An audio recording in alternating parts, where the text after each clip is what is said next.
हा शो पाहिल्यानंतर आणि त्यातले काही मुद्दे पाहिल्यानंतर मी कन्फ्यूज झालो. आणि कन्फ्यूज अशा करता झालो, की एकीकडे आम्हाला लखपती दीदींची संख्या वाढताना दिसतीये.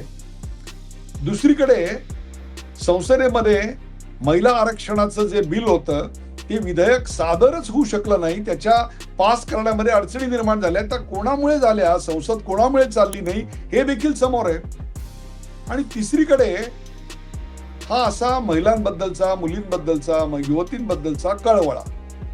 आता यातलं कुठलं चित्र एकमेकाशी कॉन्ट्रडिक्टरी आहे आणि कुठलं चित्र खरं आहे, हे जरा तपासून बघायला पाहिजे. पण एक गोष्ट मात्र नक्की, कोटा काय, डेहराडून काय, प्रयागराज काय, या तिन्ही ठिकाणी जी छात्रोंकी गूंज झाली, त्यापेक्षा या पुण्यातल्या छात्रोंकी गूंजचं सादरीकरण आणि फोकस मात्र निश्चित वेगळा होता.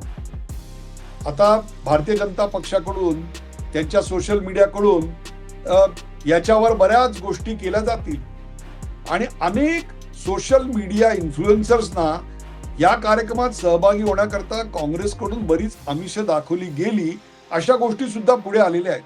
25 you said, and the travel cost. So can you make it everything in 25 and then you can go? Okay, and how would the payment process be done? Payment will be after the event, 1 or 2 days after the event, and I will make the payment. I will ask your account details or UPI ID, and I will make the payment.